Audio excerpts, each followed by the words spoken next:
Assalamualaikum warahmatullahi wabarakatuh. Selamat pagi saudara, kembali lagi di program Sapa Kaltim bersama saya, Rosiana. Saudara, di Sapa Kaltim pagi ini kita akan membahas topik yang cukup familiar bagi kita, khususnya untuk saudara di rumah yang sering berkendara di jalan raya, yaitu tilang elektronik. Tentunya pagi ini saya tidak sendiri karena kami telah mengundang narasumber yang luar biasa, Bapak Kompol Laude Prasetyo Fuad selaku Kasat Lantas Polresta Samarinda. Selamat pagi Bapak, Pagi bagaimana Mbak, kabarnya? Alhamdulillah baik Mbak. Alhamdulillah. Baik Bapak, jadi di pagi hari ini kita akan membahas tentang tilang elektronik. Mungkin sebagai pembuka nih Pak, boleh dijelaskan secara singkat kepada saudara di rumah apa itu tilang elektronik Bapak? Silahkan. Tilang elektronik ya, atau biasa kita sebut dengan Electronic Traffic Law Enforcement ya, merupakan program Bapak Kapolri dengan memanfaatkan teknologi digital untuk melakukan penegakan hukum kepada masyarakat. Diharapkan dengan teknologi ETLE ini, masyarakat dan petugas itu terbatas interaksinya, sehingga dapat mengurangi penyalahgunaan wewenang oleh para petugas di lapangan. Tentu dengan adanya ETLE juga ini diharapkan masyarakat untuk dapat tertib lalu lintas, karena ETLE yang telah dipasang di beberapa titik khususnya di wilayah Samarinda ya, namanya ETLE itu kita aktif selama 24 jam. Jadi kalau selama ini masyarakat misalnya takut pas ada razia saja atau pas ada polisi saja, tapi dengan adanya ETLE yang memantau selama 24 jam tentu diharapkan dapat meningkatkan kepatuhan masyarakat dalam berlalu lintas. Oke, baik. Nah, saya jadi penasaran ini Pak. Sebenarnya tilang elektronik ini sudah sejak kapan diberlakukan ya, khususnya di Samarinda Bapak? Untuk tilang elektronik itu sudah diberlakukan di Samarinda sejak 7 Februari 2023. Ini merupakan program Bapak Kapolres saat itu. Kemudian kita juga berterima kasih ya kepada pemerintah provinsi dan pemerintah kota yang telah membantu untuk pengadaan ETLE di wilayah kota Samarinda. Oke, berarti sudah berjalan 2 tahunan Pak ya? Lebih kurang 2 tahun. Nah, kan tadi saya ada mendengar kalau tilang elektronik ini untuk mengurangi penyalahgunaan jabatan atau kekuasaan jalan. Mungkin ada latar belakang lain Pak yang menjadi alasan dibentuknya sistem tilang elektronik ini Bapak? Tentu ya, untuk pertama untuk memudahkan petugas dalam memantau pelanggaran, karena kita akan meng-capture seluruh pelanggaran. Kemudian juga memudahkan masyarakat yang apabila mendapatkan tilang nanti itu dibayar secara elektronik juga, jadi tidak langsung berhadapan dengan masyarakat. Nanti bisa ada surat konfirmasi yang dikirim, kemudian setelah konfirmasi dikirim nanti bisa akan dikonfirmasi ke petugas kantor polisi terdekat, kemudian nanti akan diberikan kode BRIVA untuk membayar tilangnya. Yang perlu saya tambahkan yaitu dengan adanya ETLE ini tentu meningkatkan kepatuhan masyarakat, yang pertama. Yang kedua, kalau kita ketahui bersama ya terkait data kendaraan, kemudian data kependudukan, ya kalau dengan adanya ETLE ini diharapkan ke depan masyarakat yang belum balik nama kendaraan dapat segera balik nama kendaraannya, karena bisa saja pelanggar yang kita capture itu ternyata kendaraannya sudah dijual. Sehingga nanti yang ditilang bukan dia sebenarnya, bukan pemiliknya, sudah berganti pemilik. Tentu dengan ini juga kita harapkan masyarakat bisa lebih tertib ya untuk merapikan data-data kendaraan. Baik, terima kasih banyak Bapak. Tentunya pembahasan kita semakin lama semakin menarik.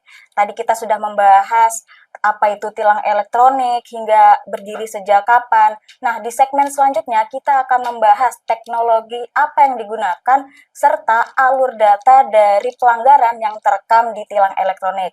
Untuk itu, jangan kemana-mana saudara, tetap di Sapa Kaltim.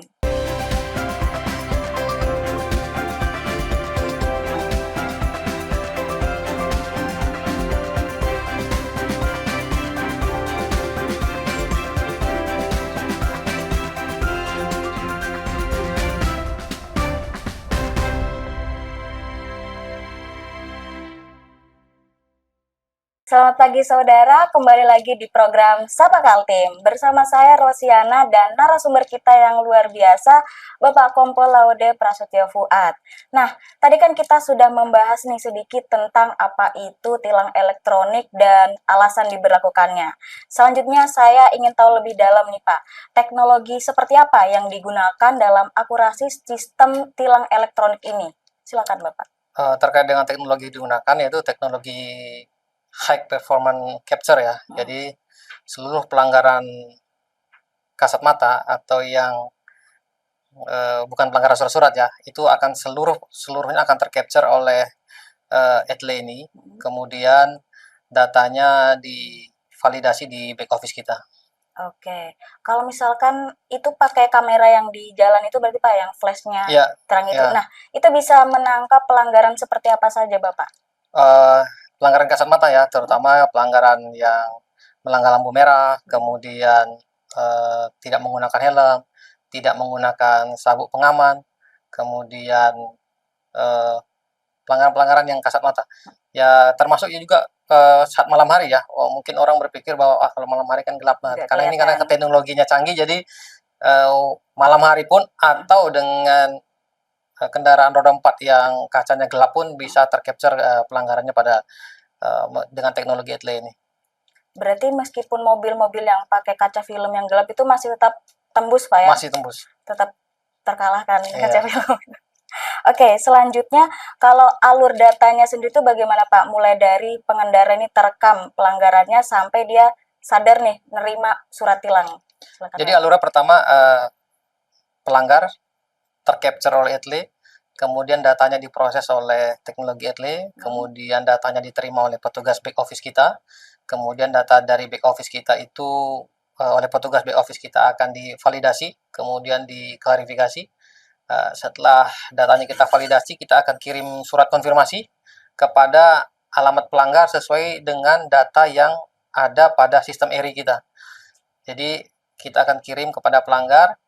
Nah, pada saat yang diduga pelanggar itu ya, diduga pelanggar menerima surat konfirmasi, nanti yang terduga pelanggar bisa mengkonfirmasi kembali yang menyatakan bahwa benar dia sebagai pelanggar atau orang lain yang sebagai pelanggar, karena bisa saja bukan yang bersangkutan yang melanggar, karena kendaraan yang melanggar sehingga alamat yang bersangkutanlah yang dikirimi surat konfirmasi. Kemudian atau ada juga nomor telepon di surat konfirmasi, di situ bisa ngecek juga terkait dengan sudah ditilang atau tidak. Kemudian di website Etle Korlantas Info juga ada juga datanya bisa di cross check ke sana. Nanti kemudian apabila iya nanti akan diberikan kode BRIVA ya. Kode BRIVA BRI virtual akun, nanti pelanggar bisa membayar melalui rekening itu. Nanti setelah membayar nanti bisa, kalau ada kendaraan yang disita nanti bisa mengambil barang-barang surat-surat yang disita. Berarti surat tilangnya itu bentuknya elektronik juga Pak ya, bukan surat secara langsung. Ada dua ya. Pertama surat konfirmasi dulu, kemudian juga secara elektronik, kemudian juga nanti secara yang konvensional yang sudah ada selama ini sebagai bahan kami untuk dikirim ke kejaksaan. Oke. Nah, saya pernah dengar nih Pak, katanya kalau misalkan tilang elektronik ke datanya waktu kita bayar pajak setiap tahun, itu sebenarnya betul atau salah Pak? Apabila masyarakat yang terduga pelanggar ketika diberikan surat konfirmasi ya tidak konfirmasi kembali kepada petugas, maka kendaraan tersebut pasti akan diblokir di Samsat ya, karena surat konfirmasi ini diberikan waktu 14 hari kepada masyarakat yang terduga pelanggar untuk mengkonfirmasi kembali. Oke, baik. Jadi kan tadi ada dua cara, yang dikonfirmasi dulu baru dipastikan kembali tuh Pak. Nah, itu saya juga ada dengar nih, lagi-lagi saya dengar lagi, katanya nanti kita bakal dapat surat tuh dari kantor pos, surat tilangnya itu dikirim lewat kantor pos. Itu memang seperti itu Pak? Ya, bagi setiap pelanggar yang tercapture, kita kirim surat konfirmasinya itu lewat kantor pos, karena kita kan mencegah ya, dengan ETLE ini mengurangi interaksi antara petugas dengan pelanggar. Jadi kita kirim pakai surat pos. Oke, baik. Luar biasa sekali pembicaraan kita pagi hari ini. Kita sudah tahu nih secara teknis dan teknologi seperti apa yang digunakan.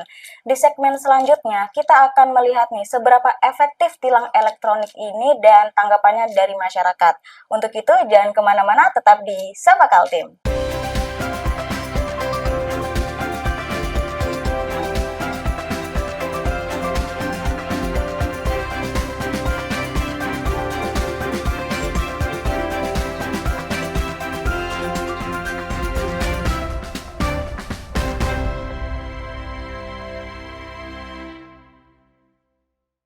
Selamat pagi saudara, kembali lagi di program Sapa Kaltim. Masih bersama saya Rosiana dengan narasumber kita pada pagi hari ini, Bapak Kompol Laude Prasetyo Fuad.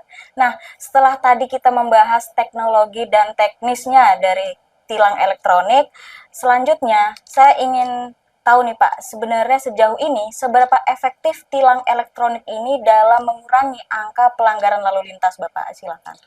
Kalau berdasarkan data kita ya, tentu dengan adanya tilang elektronik ini, tingkat kepatuhan masyarakat meningkat ya, karena itu tadi saya sampaikan tadi, bahwa kehadiran polisi itu bisa 24 jam, dibantu dengan adanya etle ini, karena meng-capture 24 jam pelanggaran. Pasti masyarakat mau nggak mau pasti akan tertib daripada nanti akan dapat tilang. Kemudian dari data kita juga ada beberapa pelanggaran yang selama ini lebih banyak itu menurun, terutama terkait dengan pengendara roda 2 yang boncengan di belakang biasa tidak pakai helm. Ya. Sekarang terkait dengan kesadaran menggunakan helm bagi yang dibonceng itu sudah meningkat. Oke. Terus kalau misalkan di Samarinda sendiri ini kan belum seluruh lampu merah ada tilang elektroniknya, Pak. Ya. Apakah ada perbandingan antara daerah yang belum diterapkan tilang elektronik dengan yang sudah diterapkan, Bapak? Pasti ya, kalau perbandingan itu kalau ada etle pasti akan lebih tertib. Tapi kalau nggak ada etle di lokasi tersebut pasti masyarakatnya akan lebih tidak tertib. Oke. Iya. Kalau di Samarinda sendiri di titik mana aja Pak yang ada tilang elektroniknya ini? Terkait dengan lokasi etle yang ada di Samarinda itu terdapat beberapa titik. Ada 6 titik yang terdapat etle. Pertama yang ada di Jembatan Mahakam, kemudian ada di Simpang Muara, kemudian ada di Simpang Lembuswana, kemudian ada juga di Simpang Alaya, kemudian ada juga di Jembatan Mahkota, kemudian ada juga di Simpang Traffic Light Kusuma Bangsa.